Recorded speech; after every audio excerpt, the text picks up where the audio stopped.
আলহামদুলিল্লাহি রাব্বিল আলামিন। সূরা ফাতিহার সঙ্গে বিসমিল্লাহকে সংযুক্ত করে 11 বার পড়বে, বেশি নয়, 11 বার পড়বে। এই সূরা পড়ার আগে এবং পরে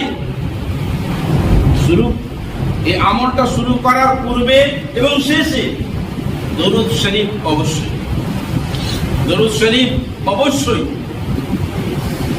এর কোনো সীমাবদ্ধ নেই, আপনি যতদিন পর্যন্ত পড়ে যান। আলহামদুলিল্লাহ